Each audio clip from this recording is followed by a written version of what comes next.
추경호 국민의힘 의원의 체포동의안 표결이 오늘 이루어집니다. 이 추경호 의원의 구속 여부가 계엄 1년 대응의 최대 변수로 떠오른 분위기인데요. 비대위원장을 지낸 김용태 의원과 함께 국민의힘 앞에 놓인 과제들 짚어보도록 하겠습니다. 의원님 안녕하세요. 네, 안녕하세요. 경기 포천갑병 김용태입니다. 오랜만입니다. 예, 그렇습니다. 일단 어제 이거부터 좀 보죠. 한덕수 전 총리에 대해서 특검이 15년 구형했거든요. 그리고 이제 한 전 총리의 최후 진술도 있었어요. 어제 어떻게 지켜보셨습니까? 그 장면. 내란 주요 종사 혐의로 인해서 검찰의 구형이 세게 나온 것도 있겠지만요. 그보다는 저는 한덕수 전 총리가 한 50여 년간 공적 영역에서 생활하셨는데 마지막 총리 역할을 하시면서 계엄을 막지 못했다라는 그 역사적 과오, 책임에 대해서 본인 스스로가 가장 통탄스러운 그런 멍해를 갖고 계신 거 아닌가. 본인이 가장 괴로울 거라고 생각하고 아마 역사의 죄인이 되신 거 아닌가 생각합니다. 알겠습니다. 이 연결된 얘기일 수도 있는데 추경호 의원 체포동의안 오늘 표결이잖아요. 일단 불참하기로 방향은 잡힌 거죠? 국민의힘은. 예, 지난 의총에서 그렇게 가닥이 잡힌 걸로 알고 있습니다. 그럼 의원님도 안 들어가시는 거고. 그렇게 될 것 같습니다. 이 국민의힘 내부 분위기는 어때요? 당연히 기각을 기대하겠지만 그리고 기각될 거다라고 믿고 있겠지만 속내들은 어떻습니까? 약간 관련해서 제가 이 원내대표실 12월 3일 원내대표실에 있다가 이제 본회의장의 계엄 해제 표결에 참석한 유일한 의원으로서 특검의 이제 참고인 조사도 받았었는데요.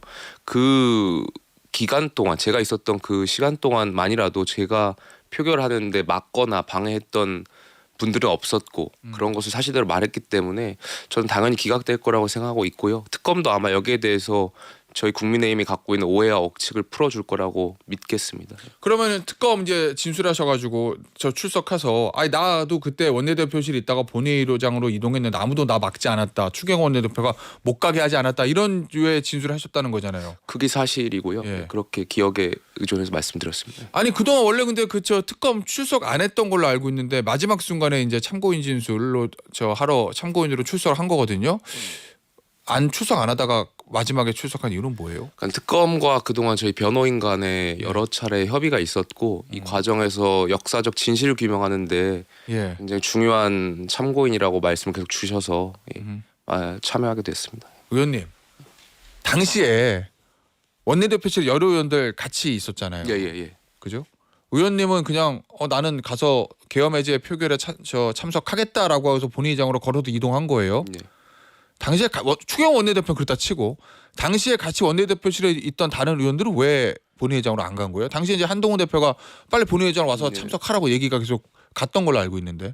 그 당시에 이제 계엄이 선포가 됐고 물론 지금에서야 이제 그것이 불법 계엄이라는 것을 많은 의원들이 인지하고 있지만 당시에 그 찰나에서는 이것이 불법인지 어떤 것인지 저희가 판별하기 어떤 정보가 부족했습니다. 그리고 계엄이라고 하는 것은 보통 북한이 쳐들어오거나 유사시에 계엄을 선포하는 거라고 대부분의 국민들이 이해하고 계실 텐데 북한이 뭐 특기 도항에 있는 건지도 파악이 안 되다 보니까 많은 의원들은 아마 대통령이 도대체 왜 계엄을 선포한 건지에 대한 그 이유를 확인하고자 했던 것 같고요. 저 같은 경우에는 그 당시에 이제 군부대가 군대를 향하고 있고 이런 것들이 북한의 특이 동향이 없는 걸로 보여지고 그렇다면은 당연히 헤엄하는 것이 맞다라고 판단이 돼서 본능적으로 본회의장으로 향했던 것 같습니다. 그러면 당시 의원님 판단은 만약에 북한이 쳐들어왔으면 군부대가 9km 올 리가 있어? 전방 다 가야지? 그렇습니다. 예. 그러니까 이를 통제하기 위해서 군부대가 9km 온 거 아닌가에 대한 판단이 있었고 저마다의 의원들만의 판단이 있었을 거라고 생각합니다. 당시에 그런 얘기들 해봤습니까 의원들이랑?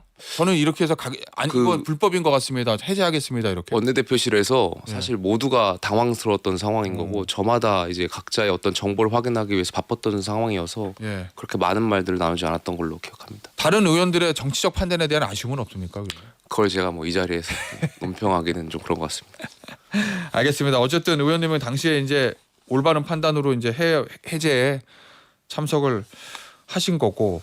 자, 그런데 추경호 의원이 이제 구속될지 안 될지 몰라요. 그건 이제 봐야 아는 거잖아요. 당연히 국민의힘은 기각을 기대를 하시겠지만 영장이 발부됐을 경우하고 발부되지 않았을 경우에 국민의힘의 대응 기조가 달라질 수도 있다는 이런 관측 기사들이 계속 나오고 있거든요.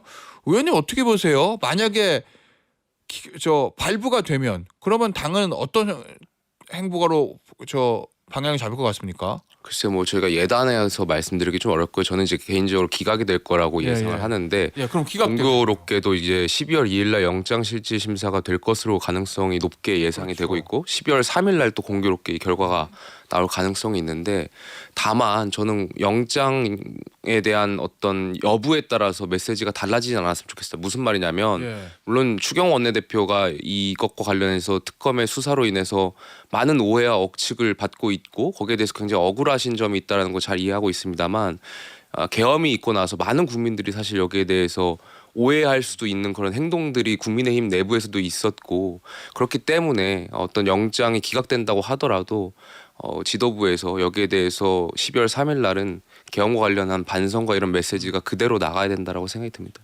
추경호 원내대표의 구속 여부와 연동시키면 안 된다 말씀이시잖아요. 개인적으로 그렇게 생각합니다. 물론 이제 추 전 대표께서 오해를 받고 있는 점에 대해서 억울하신 점도 저는 이해하고 있습니다. 자, 그런데 장동욱 대표가 12월 3일이 이제 추경호 원내대표 구속 여부도 결정이 되고 비상계엄 1년이고 본인 취임 100일이거든요. 어떤 메시지를 내야 된다고 보세요? 첫 번째로는 이제 총체적인 과오에 대한 반성과 다짐이 있어야 될 것 같습니다. 그러니까 지난 윤석열 대통령 같은 경우에 법치주의 수호라는 보수의 가치를 정면으로 배반했었고 또 국민의힘은 윤석열 정부의 종속적인 관계를 유지함으로써 국민의 신뢰와 목소리를 외면했던 거 아니겠습니까? 그러다 보니까 지난 총선과 대선에서 국민의 심판을 받았고요. 이에 대해서 총체적으로 저희가 과오를 반성하고 앞으로 자유민주주의 어떤 수호자로서 다짐하는 것을 할 필요가 있지 않나 생각이 들고 두 번째로는 12.3 계엄에 대한 규정을 다시 내릴 필요가 있지 않나 생각합니다. 원인은 극단적인 정치 상황이 있었고요. 민주당의 다수당으로서 입법 횡포도 있었고요. 그럼에도 불구하고 군대를 동원해서 이러한 정치 문제를 해결하겠다고 생각하는 것은 굉장히 무모하고 과격하고 극단적인 행동이었다라는 것. 그리고 여기 더해서 최근에 이 계엄 선포의 원인이 윤 전 대통령 부부 수사, 특검 수사를 막기 위한 그런 개인의 사적인 어떤 수사를 막기 위해서 대통령의 비상대권을 활용했다라는 그러한 것들이 계속 나오고 있는데 여기에 대해서도 우리가 다시 한번 국민의힘 규정할 필요가 있지 않나 생각이 듭니다. 이게 왜 중요하냐면 윤 어게인이라고 하는 분들은 대통령이 자유민주주의 체제를 수호하기 위해서 계엄을 선포했고 그것이 정당했다라고 믿고 있는데 사실 그게 아니고 윤 전 대통령 부부의 수사를 막기 위해서 대통령이 계엄을 선포했더라면 그러니까 이러한 것들이 사실로 지금 선명해지고 있는데 윤 어게인들한테 보수 지도자들이 이러한 것들을 적극적으로 설득하고 인지시킴으로써 이분들이 믿고 있었던 그 계엄의 정당성을 잘못됐다라는 것을 보수 정치인들이 설득할 필요가 있지 않나 생각합니다. 그렇지 않고 이들을 활용하는 정치는 저는 극단적인 정치인이라고 생각합니다. 그래야 윤어게인 세력도 깨질 수 있다 이런 말씀이신 거죠? 그분들도 이제 본인들이 잘못 생각하고 있다는 것을 인지하시고 그렇게 될 것 같습니다. 의원님, 제 기억에 의원님이 비대위원장 하실 때도 이 비슷한 얘기를 계속 했잖아요. 근데 당시에 당 중진, 주류, 씨알도 안 먹혔었거든요. 솔직히 말씀드리면 그렇잖아요. 이번에 의원님도 그런 얘기를 하세요. 장동욱 지도부에게. 많은 소위 말하는 보수 언론, 조중동이라고 불리는 보수 언론에서 그 얘기를 많이 해요. 평론가들 다 그 얘기하고. 장동욱 대표가 그 얘기 들을 것 같습니까? 당위의 측면에서 해야 된다가 아니라 현실에서 할 것 같습니까?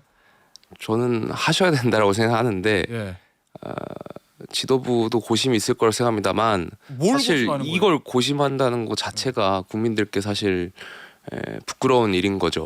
그리고 그러니까요. 아마 많은 것을 고민하겠지만 아무래도 지지층들이 그 말씀하셨던 그런 윤 어게인 이런 분들이 와야 될까 봐에 대한 고민도 있지 않을까 싶습니다. 왜냐하면 윤 전 대통령에 대한 판결이 이제 1월, 2월 정도 나올 예정이고 여기 판결에 따라서 오히려 지도부가 이 윤 어게인들한테 공격을 당할 수 있지 않을까에 대한 조바심과 두려움도 있지 않을까 개인적으로는 추측이 되는데 결과적으로 지도부라고 함은 당 전체 보수 진영 전체를 고민하셔야 되는 분들이니까 물론 이제 그분들도 그런 고민을 하시겠지만 제가 생각하는 고민의 방향이 보다 더 국민의 상식에 맞지 않나 생각이 들어서 지도부가 좀 합리적인 판단을 해주실 것을 기대하고 있습니다. 의원님, 윤호개인 세력이 흩어지면 국민의힘이 망합니까?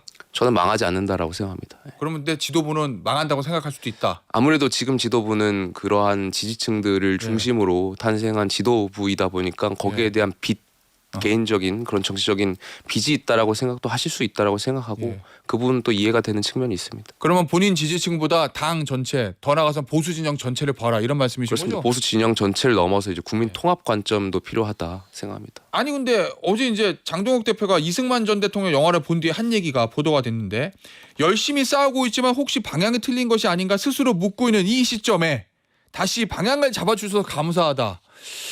이 얘기는 원래 하던 대로 할까 아니면 사과할까 고민하고 있는데 방향을 잡아줬다는 얘기는 원래 하던 대로 하겠습니다라고 들리거든요. 저는. 네. 의원님 어떻게 들으세요? 최근에 이제 지지층들을 위한 메시지를 내실 수 있다라고 보고요. 다만 저는 조금 전에 처음에 질문이 이제 계엄 해제 표결과 관련해서 말씀을 주셨는데 저희 장동혁 대표 같은 경우에도 계엄 해제 표결에 참석한 18명 국회의원 중에 한 분이십니다. 저는 1년 전 장동혁 대표가 해엄 요구를 했던 국회의원으로서 생각이 다르지 않으실 거라고 생각을 합니다. 지금 뭐 정치적인 상황이 있기 때문에 전략적인 그런 메시지를 내실 수밖에 없는 상황이라고 이해하고 있습니다. 당내 의원들 분위기는 어떻습니까? 말없이 조용히 있는 다수 의원들의 생각들은. 일단은 지도부가 예. 12월 3일 날 반성과 사과의 메시지를 내기를 기대하는 의원들이 많고요. 지도부의 그러한 입장 기다리고 있는 의원들이 많습니다. 자, 그런데 장동혁 대표를 비롯한 당 지도부가 의원님이 기대하시고 바라는 것 같은 그런 메시지가 내지 않으면 국민의힘의 소장파 의원들, 초재선 의원들 뭐 우리도 사과할 거다 뭐 이런 단독 행동 보일 수도 있다라는 저 기사가 쭉 있던데 뭐 사과에 나설 의원 명단 취합 중이라는 보도도 있고 10명 확보됐다는 보도도 있고 의원님 잘 아실 것 같은데요, 이 내용. 뭐 당내 다양한 의견들이 네. 있고요. 거듭 말씀드리지만 제일 중요한 것은 지도부가 메시지를 내는 것이 중요하다라고 의원들이 생각을 하고 계십니다. 그렇죠, 그건. 예, 그래서 지도부의 입장을 기다리고 있고요. 예. 만에 하나 이제 입장이 없을 때에 대한 고민들이 있는 것이겠죠. 근데 어디까지나 지도부가 계엄에 대한 반성과 사과의 메시지를 내기를 기다리고 있는 의원들이 많다라는 말씀만 드리겠습니다. 의원님, 그러면 그 명단 한 10명 정도 확보됐다는 거는 너무 나간 보도예요? 제가 그 명단에 대해서는 자세히 알고 있는 게 실제로 없기 때문에 말씀드릴 수 있는 게 없습니다. 그럼 의원님은 그 당시에 18명 안에도 들어가셨고 대선 때 비대위원장으로서 지도부도 지냈고 그러면 의원님이 주도가 돼서 이거 해야 됩니다라고 해서 한 뭐 저 의원들 초재선 의원들의 독자적으로 사과 메시지 내고 이럴 계획은 없으세요? 제가 주도하지는 않겠지만 예. 어찌됐든 뭐 누가 주도하느냐가 중요한 것이 아니라 예. 대다수의 의원들이 내야 된다라고 생각을 하고 있을 겁니다. 그러니까 누가 주도하지 않더라도 예. 아마 이러한 메시지들이 당내 다양한 곳에서 폭발적으로 나오지 않을까 생각합니다. 아니 왜냐하면 근데 18명이 들어가셨는데 뭐 장동욱 대표는 그러다 치고 예. 김상욱 의원은 민주당 갔으니까 그렇다 치고 최소한 나머지 16명은 비상계엄의 불법성을 인식하고 있었다는 거잖아요. 예. 그러면은 그 16명 의원이라도 뭔가 대표는 대표들 알아서 하더라도 메시지를 내야 되는 거 아닌가라는 생각이 들었어요. 그런 고민들을 하실 거고, 예. 약간 지도부가 내길 기다리실 거라고 생각하고 만에 하나 이제 내지 않는다면 예. 다양한 의견들이 모아져서 나오지 않을까 생각합니다. 독자적으로 할 수도 있다. 뭐 그거는 좀 지켜보셔야 될 것 같습니다. 근데 이게 예. 지켜보냐 아니냐가 중요한 게 아니고요. 며칠 안 남았어요. 메시지는 나올 거라고 생각합니다. 지도부든 아니든 어허. 당연히 12월 3일 날 예. 많은 국민들이 놀라셨고 보수 정당으로서 보수의 가치와 맞지 않는 부분이 있기 때문에 당연히 메시지는 나갈 거라고 생각합니다. 예, 알겠습니다. 이제 해바뀌면 지방선거 국면으로 들어갈 거예요, 의원님. 뭐 경선 있겠죠. 광역단체장들 같은 경우에도 지금 5대5죠. 그렇습니다. 당심 대 민심. 민심 100%로 해야 됩니까? 당심 7, 민심 3, 7대 3으로 해야 됩니까? 아니면 그대로 5대5로 유지돼야 됩니까? 저는 저희가 100% 국민 경선 여론조사를 해야 된다라고 생각합니다. 의원님 그렇게 주장하셨죠. 예. 정당은 국민한테 열려 있어야 하고 선거에 이기기 위해 존재하기 때문에 예. 또 지난 총선과 대선에서 패배했던 정당이 당연히 국민의 목소리를 담는 게 매우 중요하다고 생각하기 때문에 국민 100% 오픈 프라이머리를 해야 된다고 생각하고 있고요. 세 가지 주장을 좀 말씀드리고 싶은데 첫 번째로는 저희가 지난 그 당대표 선거에서 당심과 민심 비율이 8대 2였습니다. 근데 결과적으로 당심과 그 민심은 역선택 방지 조항에 있는 보수 지지층 민심이었는데요. 결과가 다르게 나타났었죠. 그러니까 민심 보수 지지층 민심에서는 장동혁 당시 후보가 김문수 후보한테 20% 포인트를 졌지만 예. 당원 여론조사에서 약 5% 포인트를 이기면서 최종적으로 승리한 것이거든요. 8이니까 그죠? 예. 당심과 보수 지지층 민심조차도 이렇게 다르게 나타나는데 국민 전체에 대한 여론을 봤을 때 우리 당이 입장이 얼마나 많이 다를 것인가를 예. 놓고 보면 결과적으로 민심 100%를 가는 것이 야당으로서 맞다라고 생각이 들고요. 두 번째로는 당의 주인은 당원이라는 말씀들을 많이 하시는데 그것도 맞는 말씀이고요. 또 당의 주인은 국민이기도 하다라고 생각합니다. 왜냐하면 당의 그 운영비 국고보조금을 받지 않습니까? 예. 저희가 당원 그 당원 책임 당원분들이 당비를 많이 내주시고 이분들의 어떤 운영비로도 많이 쓰이지만 그보다 갑절에 해당하는 금액을 저희가 국고보조금을 받습니다. 오. 세금으로 저희가 운영되는 정당인데 당연히 국민의 목소리를 반영하고 국민의 상식에 부합하는 정당으로 나아가는 것은 너무나 당연한 예. 일이기 때문에 민심을 듣는 것은 중요한 일이라고 생각이 들고요. 세 번째로는 저희가 이 국민 전체 여론을 받다 보면 예. 좋은 좋은 후보를 저희 공직 후보로 추천할 가능성이 높은데 그렇게 됐을 경우에 진보 지지층, 진보 유권자로 하여금 최소한 1%만이라도 저희 보수 후보를 찍게 만들거나 혹은 이 진보 지지층이 저희가 좋은 후보를 내서 투표장에 가는 동인이 꺾이게 만드는 그런 것이 있다면 결과적으로 저희가 두 표를 얻는 행위라고 생각되거든요. 전략적으로도 매우 중요하기 때문에 저는 100% 국민 경선이 맞다라고 생각합니다. 의원님이 말씀하신 100% 국민 경선은 역선택 방지조 그런 거 안 들어가고 그냥 그렇게 생각합니다. 예. 본선처럼 그렇게 하자 이런 말씀이시잖아요. 근데 지금 뭐 지방선거 기획단에서 나오는 얘기는 7대3 단장에 나경원 의원 페이스북에 글 쫙 쓰셨던데 예. 지금은 당의 뿌리가 중요하다. 뿌리가 흔들리면 안 돼. 당원의 뭐 힘을 실어줘야지 뭐 이런 얘기들. 예.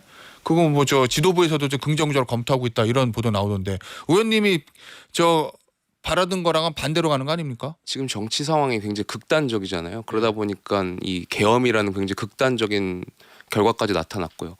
민주당 같은 경우 1인 1표제 논란으로 굉장히 또 지지층들에게 회귀되는 그런 폐쇄적인 정책들을 피고 있는 와중에 그렇다면 국민의힘이 개방적으로 국민한테 열린 정당으로 나가야 되는데 국민의힘조차도 다시 이렇게 폐쇄적인 국민들로부터 멀어지는 그런 정책을 편다면 저는 야당으로서는 옳지 못한 행동이라고 생각합니다.